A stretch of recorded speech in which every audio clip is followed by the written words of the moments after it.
Hey everyone, welcome to my channel.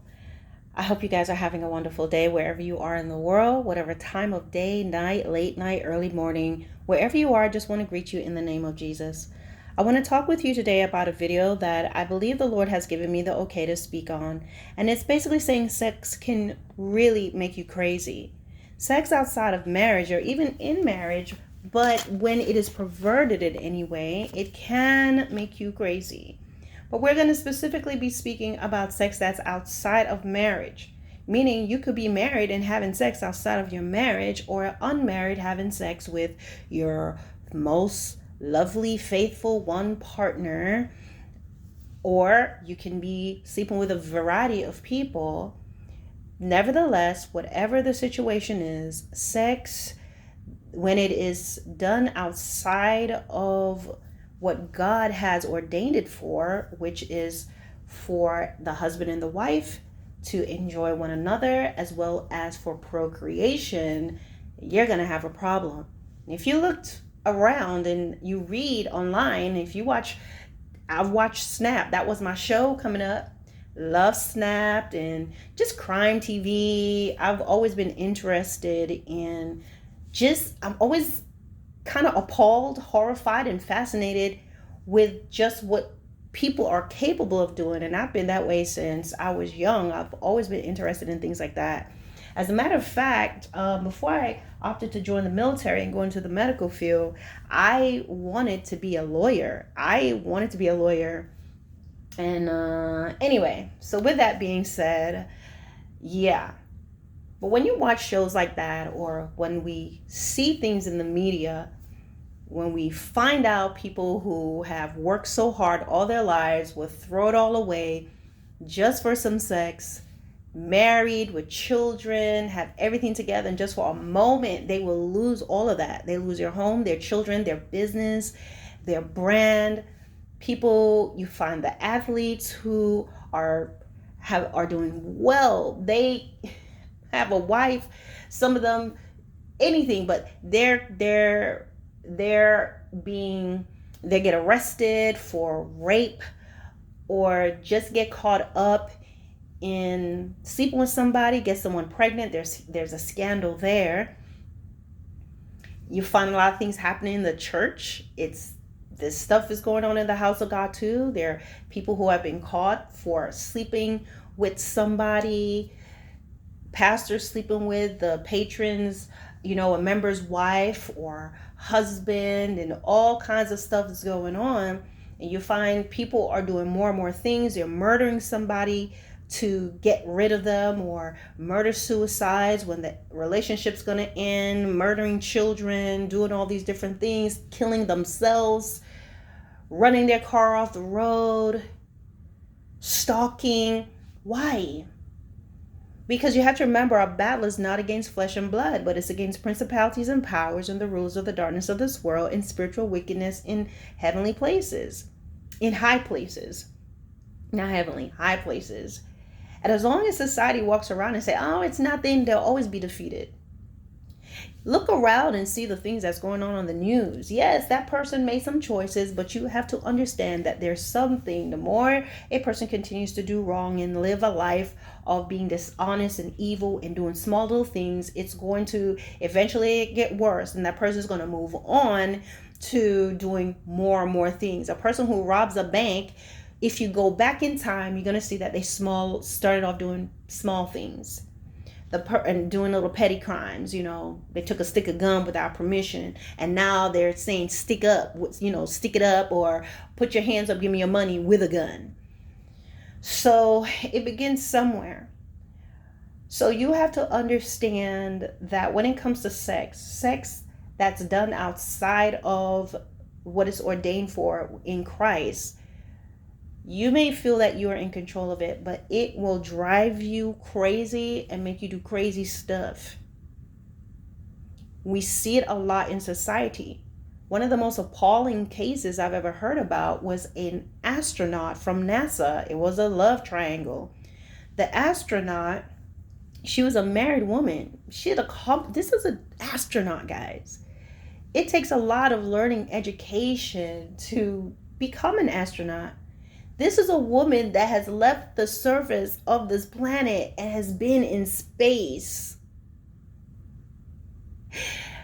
And yet, she found herself in a situation where she ends up having an affair with her coworker. Now, she is married, and I believe she had a child or children. And she's cheating with her husband, with her coworker, who is single, if I'm understanding.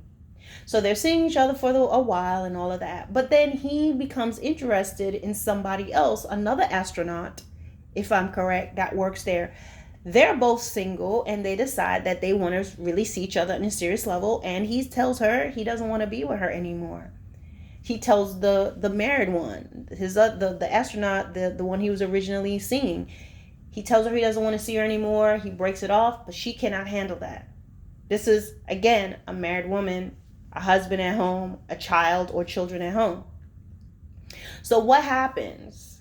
She goes and she sets up a plan to allegedly kidnap, at the very least kidnap the other woman. So she drives clear across town, because wherever she lives or wherever she's at is far away from them.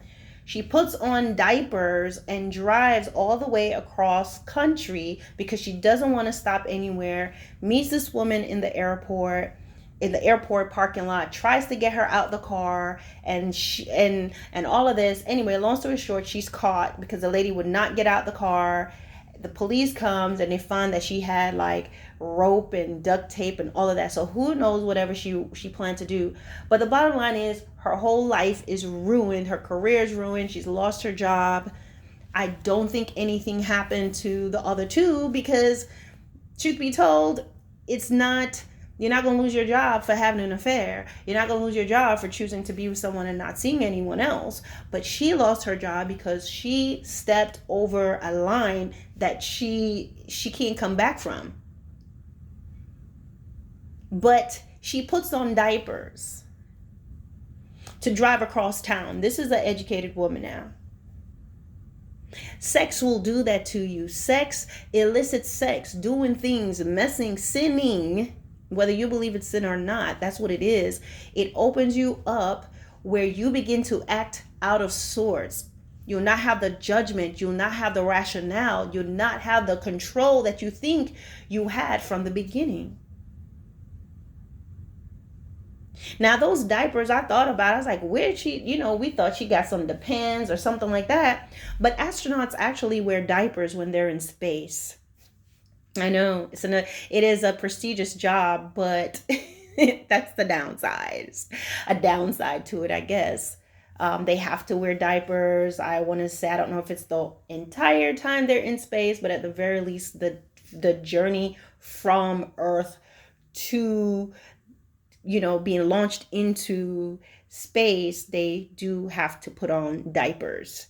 So maybe she got that from her job. But here we are, guys. And they did not, I don't know why they probably need to add that, but that's in the news. She had on diapers. So that's what we remember, right? Those of you that know the story. Here's an astronaut. She wore diapers and drove across town. She drove across country to attempt to do whatever to the other woman. Now, guys, this is a woman who has a sound mind. She had one. She was educated. She had her stuff. She was sane, but she was in a situation in which when you get yourself involved in things like that, things begin to change, your reasoning, your rationale. Why? Because it becomes a spiritual thing. People don't realize it. It's a spiritual thing that drives you over the edge. And so that's why you'll find people doing the things that they're doing. There'll be a pastor in the pulpit, but because he allows his lust and the thoughts it's a thought, an entertaining thing that comes at first. People don't end up having affairs and getting in relationships and sleeping around with their boyfriend or girlfriend. It all starts at the beginning with just conversations and talking and all of that. And then eventually you can be talking to this person and everything is fine. And you still have, you look forward to them calling you or talking to you or whatever. But you still can get off the phone with them and all of that and go about doing your things like you normally do, but there's something that happens once you have sex with this person. Once you become intimate, you become one flesh. The Bible tells you that you become one flesh.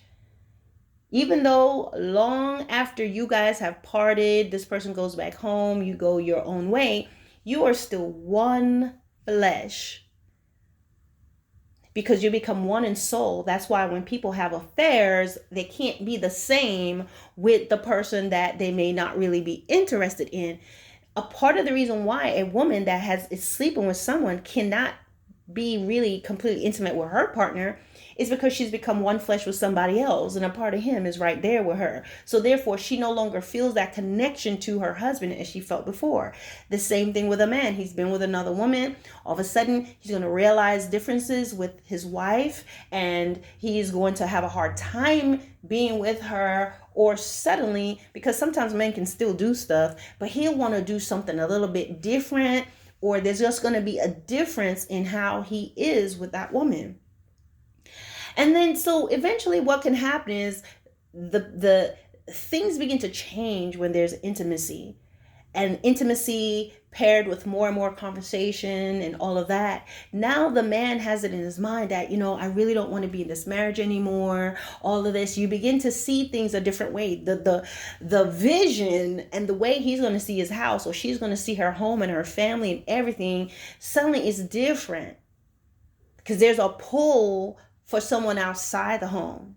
When people are single and they're sleeping with one another, you used to be able to just talk to this guy and that's it, and go about your business. Now he's on your mind. Now she's on your mind all the time once intimacy comes into place. And that's one of the reasons why, too, sometimes if that guy is not really trying to do the right thing by you anyway, you will see a change in behavior after you've had, after you've been intimate with them. Maybe not immediately, but eventually things begin to change where this person can drive you off the edge, get under your skin, because now you'll become one flesh. And this person, because their heart was never with you, they can play with you and twirl you around their fingers. This woman can twirl you around your finger. Before you started sleeping with her and everything, you may have been interested in her, but you were still able to make sound decisions, and you were not as pulled in and have the lack of judgment that you may have now that you're sleeping with her and she's doing some wonderful things. Sex outside of marriage will cloud your judgment. It will make you do things that you never thought you would do. It can drive you to murder. It can drive you to hurt yourself and others. It can drive you to break up your whole family. Why? Because it's not just a thing you and that person is doing. Sin draws evil. Sin is going to draw the fallen angels that walks around on this earth. And they're going to do some things to make everything feel really good and put some ideas in your mind to make you make decisions and choices that you never thought that you would. So I want to take you, number one, to Genesis chapter 6. And I'm going to talk with you here about a few things. So in Genesis chapter 6, verse 1, it says, "When men began to multiply on the face of the land, and daughters were born of them," okay, "the sons of God saw that the daughters of men were fair," meaning they were beautiful, "and they took wives of all they desired and chose." Okay, and it says, "Then the Lord said, My spirit shall not forever dwell and strive with man, for he also is flesh, but his days shall yet be 120 years. So let's see. Let me read you the King James Version. "And it came to pass when men began to multiply on the face of the earth," that's after the flood. Well, actually, no, this was not. The flood was coming up after this. So more and more people were on the earth. And they began to multiply on the face of the earth, and daughters were born unto them. All right. "That the sons of God saw the daughters of men, that they were fair, and took them wives of all which they chose." You think those angels married those women? They slept with them. So angels didn't marry those ladies. They laid with them. Okay? Because what happened, there were giants in the earth in those days, and also after that, that the sons of God came in unto the daughters of men, that they bear children to them. You have to think of the times. These times were different. Okay? These are times where people were, seeing more supernatural things were appearing than ever before. And these were the times where people were living to be about 800 and 900, 1,000 years old. So things were different then. But nevertheless, these angels were going in and laying with these women and having sex. How do we know that they are not talking about regular men? Because there's a clear distinction that is in Genesis 6.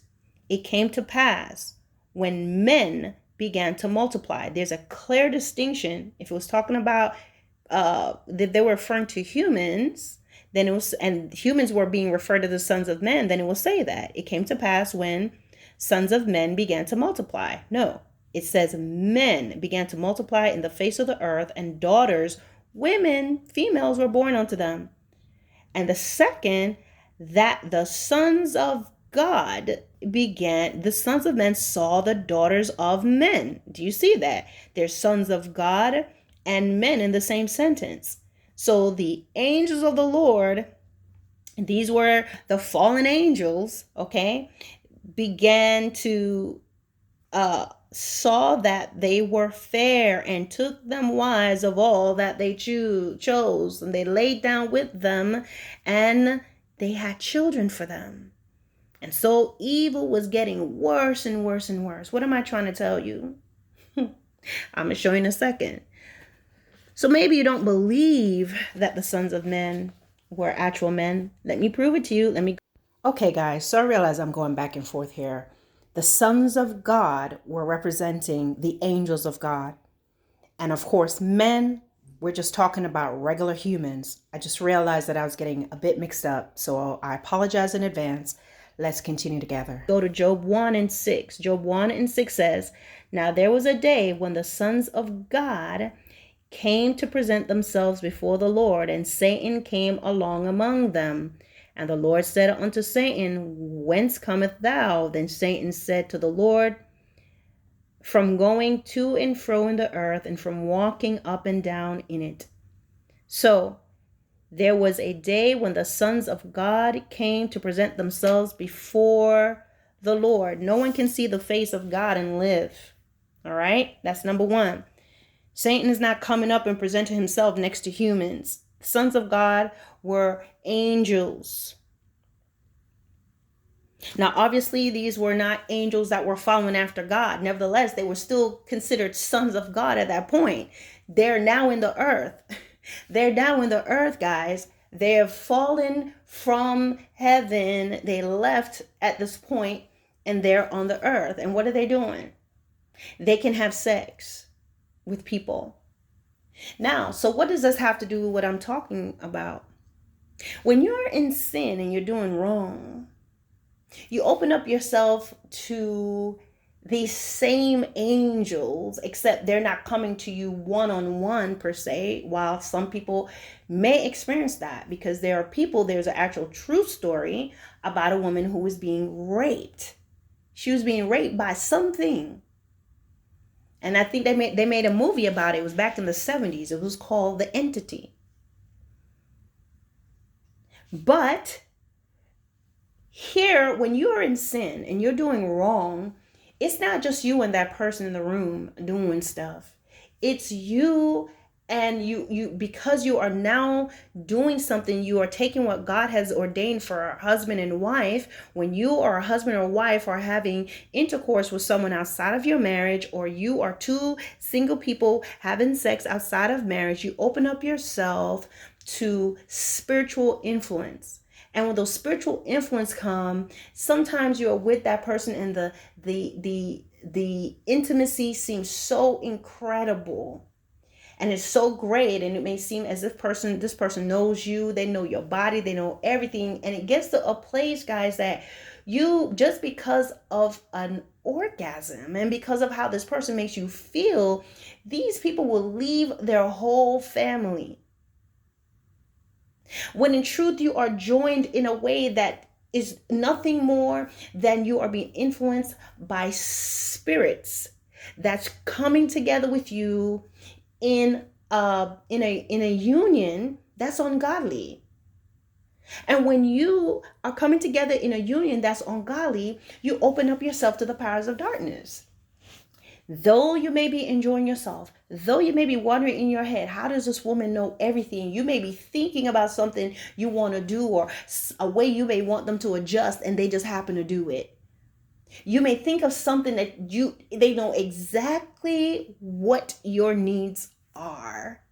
I want you to understand, yes, it could be because you have talked about it with that person before, but as you're getting more carried away in sin, you open up yourself to demons.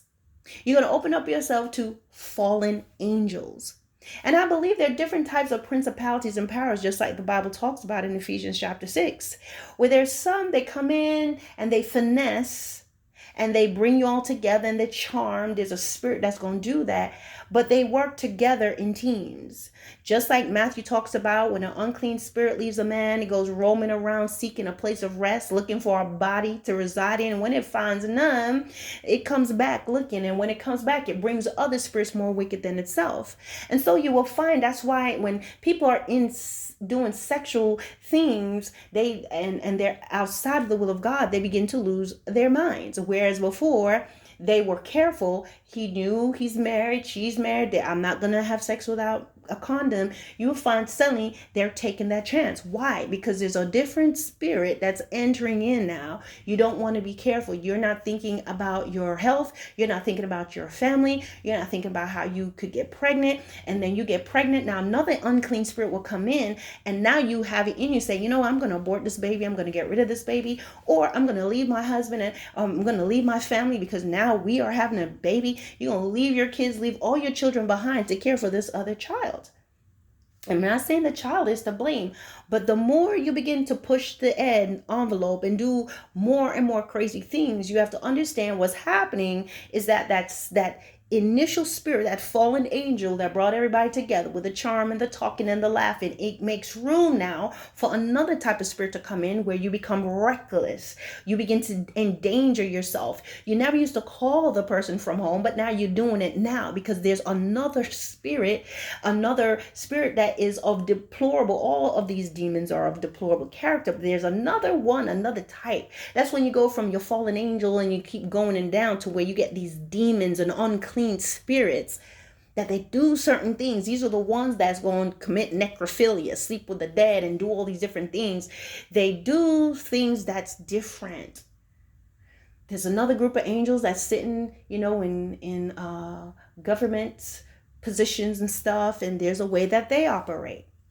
But I just threw that out there. But let me stick back to the point. So that's when you find the behavior becoming more and more they begin to change. You may have a couple where they're together. They're not thinking about the future. They're like, oh, no, they're just having sex. They'll run away from home, different things like that, moving in together. All that they think about is this person. Hey, let's have a baby first. No one is thinking about that. But now I still need to go to school. Now I have to find a babysitter. They're not thinking about putting the cart before the horse because of the pleasure of it. The thing that happens a lot with singles is that the pleasure of it. So they're no longer thinking about the way that they can do things as far as, I can wait for marriage. I can finish school. I can do the things that I need to do. I shouldn't have a child before I get married because then now it's going to be different. You're not thinking about the many things that you can still do with your life because of how good it's feeling. So you're going to do things that now you have a child and now things change and now this person may not want to be with you, or both of you are now in a relationship feeling resentment, yet still want to have the freedom of being single or the freedom of your youth. But that's now gone. But sex at the moment does not make you think of that. It's like, no, do this. can cause a person to go and kill another person, kill another woman, because the man is paying attention to this woman. That's when you become open more. The more you are having sex and the more wide open you're becoming, the spirit is giving you this good sex through this person, and everybody's just all tied up and tangled up. That's when whether it's the man or the woman, this between these two single people begin to break the trust or do certain things, it still keeps you there. Instead of you being able to have the mindset to say, you know what, this is not acceptable, this is not what I want. No, you're drunken in lust. That spirit's got a hold of you, and now you're still there dealing with this person, going through these different things with them, and all of a sudden now here's another spirit that comes in the midst of all of it. That demonic unclean spirit will put in your mind, it's this woman, it's this other man, you just need to get rid of them. Or you know what, just kill yourself and kill her. Just kill yourself, her, and the baby. All these things happen because sex outside of the will of God will make you do crazy things. And sometimes we read about things like that and we're going, oh my gosh, I can't believe someone did that. I can't believe that this person was willing to kill their whole family just to be with this person. I can't believe that they plotted the murder of this person just to be together. Yes. That is what happened. That's the danger of doing something like that, guys. You may not believe it, but we see it all the time. But what do? We have an explanation. They were crazy. They were psychotic. They were whatever. No, a lot of times you see that this person lived however they want to do, live however they want to live, do whatever they wanted to do, or having intimacy in sex. They want to try out some new things. And what it does, it opens you up as humans. It opens us up as humans to the powers of darkness, to the fallen angels, which will eventually come in and do the charm and make the sex so good. And then it gives way to the next spirit. The next spirit is going to make room for the jealous spirit. It's going to make room for the other spirit that's going to do something else. All call unclean spirits, but they have a different work that they all do. But the bottom line is to bring that human being down to a place of acting like a brute beast, making unwise choices, acting outside of sorts, being driven by their emotions, being driven by jealousy, being spurned by rejection to murder. All of that will happen. And then there's a other group. None of that is happening. They're having all the unmarried sex they want and nothing has happened. Because there's some people, nothing will happen. The enemy was like, oh, I'll give you all of this because at the end, I'm going to get your soul. At the end, I'm going to get your soul. So yes, let's have the white picket fence and everything is happy and peaceful in this great neighborhood.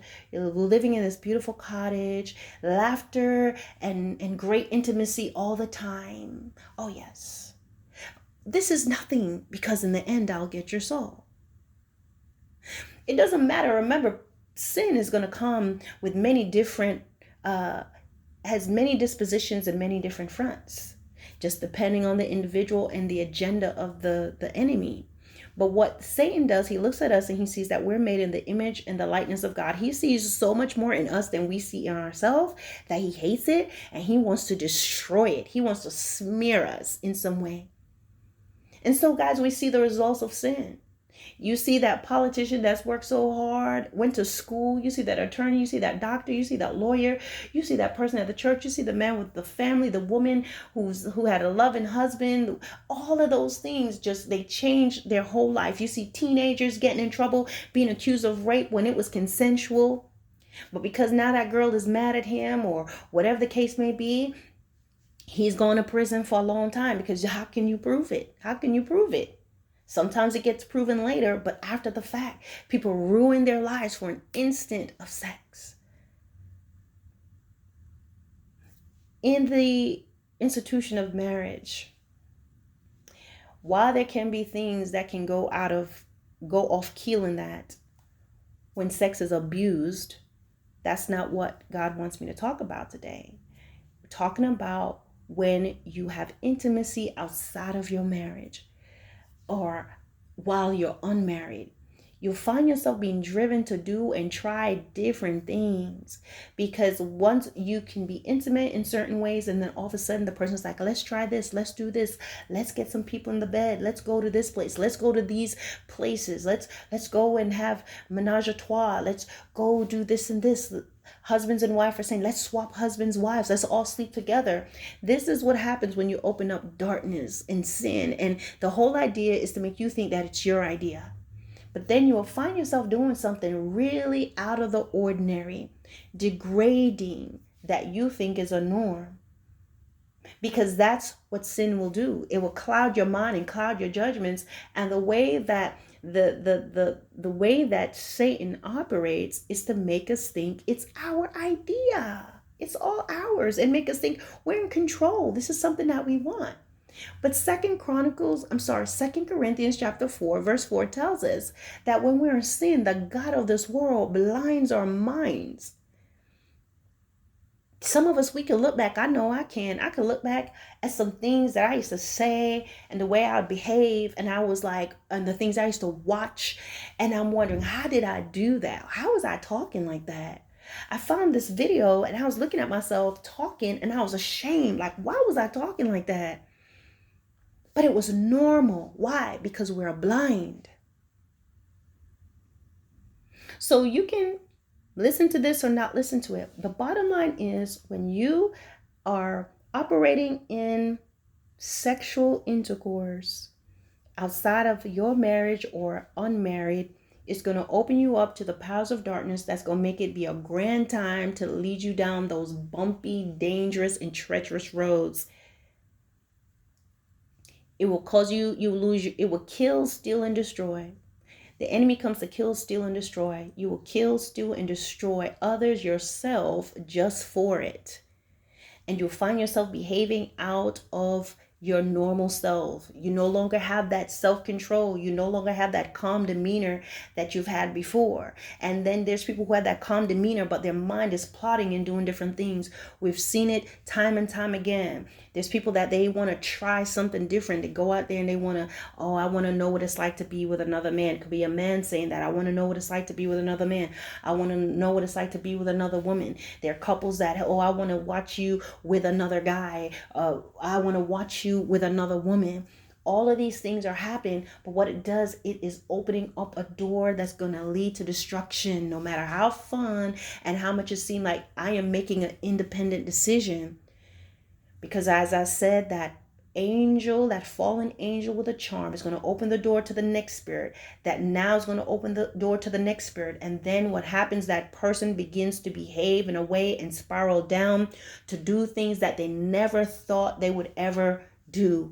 That's how that works.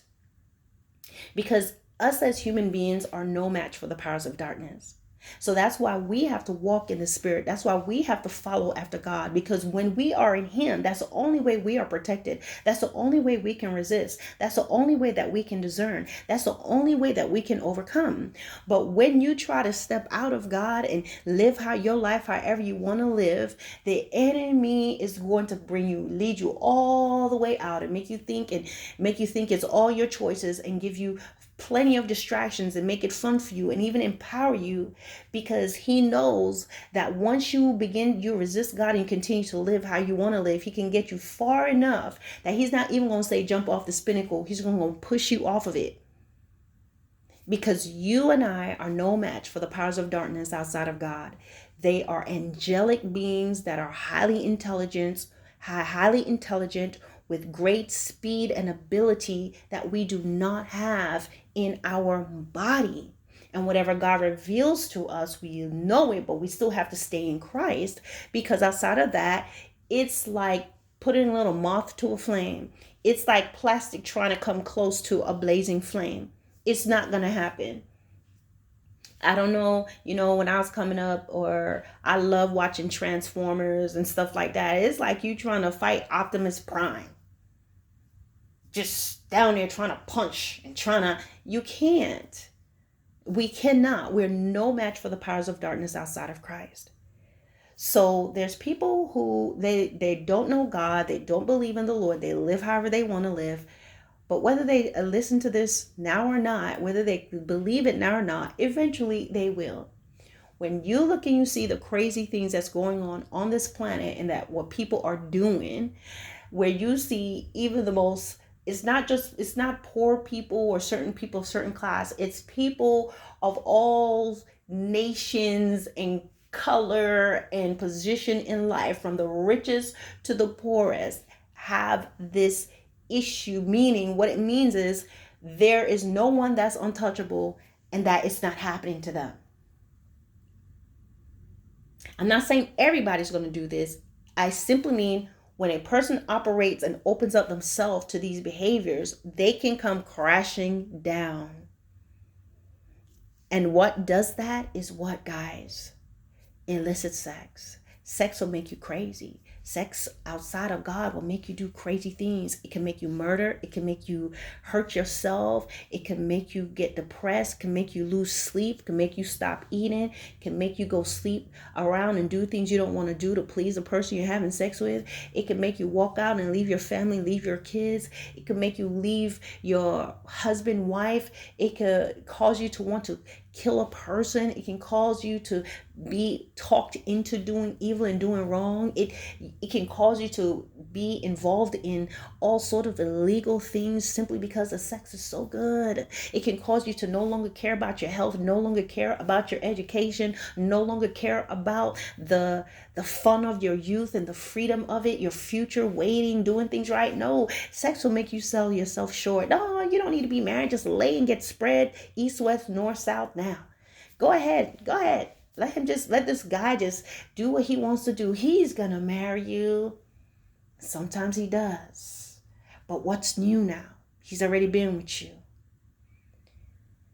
And let me tell you, I'm not telling you stuff like to talk you down or anything, because I've been there. I've made those mistakes of having sex before marriage, doing that stuff, thinking, oh, mom is just, mom. I know, this is the in thing to do. No one's waiting for marriage. But what does that do? It leaves you heartbroken. I mean, I'm glad I didn't have any children when I was a teenager. I wasn't doing anything. I was too scared. But at some point, yes, I tried stuff. But I didn't have any kids. I didn't have my first child until I was in my 20s. But at the same time, I probably could have waited. But do I regret having my child? The Lord gave me a beautiful son. A gorgeous son. He's so handsome. And the Lord blessed me with a child. Okay? I have 2 sons. I love them. I have a daughter. Love them all. And they came later on. But the bottom line is, guys, I could have still waited. I was out of school by that time and on my own, and I had my own money and all of that. And I was with my son's dad. We did all that, but still, things were done. The cart was way before the horse. And so you can bring yourself in situations where either you as the mother and father are making hasty decisions to say, let's be together for the sake of the child. And now you have to go through all the drama of trying to really grow together and realizing maybe you were never meant to be. And then some people, they have an even harder and tougher time. So I'm telling you guys, the enemy comes to kill, steal, and destroy. He comes to rob you of your youth. He comes to rob you of happiness. He comes to rob you of really understanding what a relationship will be like, to wait for marriage, for someone to court you, to get to know each other, to just enjoy life together for a long time, to experience intercourse with each other for the first time. There's a beauty, a joy in that some people will never experience. And those of you who've never had any intercourse and you're a virgin, don't be in a rush to get all roughed up and get stained up and watered down. And some of you guys that you've done it, don't give up hope, because you know what? God is a God of second chances. God can give you the opportunity to experience love, to experience everything His way, joy and relationships His way. You just have to wait on Him and put it in your mind that, Lord, I'm no longer going to keep doing things my way, but I'm going to follow you and I will trust you. But lessons have to be learned, right? So just understand, Sex can drive you crazy, make you do different things, showing up, calling somebody, texting them like crazy, showing up at their house, doing different things, crying in the rain, screaming in the rain, jumping on the hood, whatever, pulling the trigger to kill somebody, plotting a murder, trying to do stuff, getting the insurance before you take them out. All these things, sex is at the base of it. And then you add murder and evil and all the other works of the flesh that Galatians chapter 5 tells us about. And it's like a time bomb. Wait on the Lord, and he will give you the desires of your heart. Repent of your sins. Remove yourself from these situations. End those affairs, because even if you don't end the affair will end you. Go back home to your husband or to your wife. Stop doing what you're doing. And some of you, God is talking to you before you get found out. And some of you have to go and you need to confess. Because some of you already given your spouses something and you blamed it on them, and God sees that. Wait on the Lord. It's not too late. Don't think, how am I going to be able to do this or that? Just obey God. And when you obey the Lord and you wait on him, he will cleanse you. He will purify you. He'll let you understand some things about yourself. And if it is his will, then he will prepare you for relationships his way, done properly. All right, guys, God bless.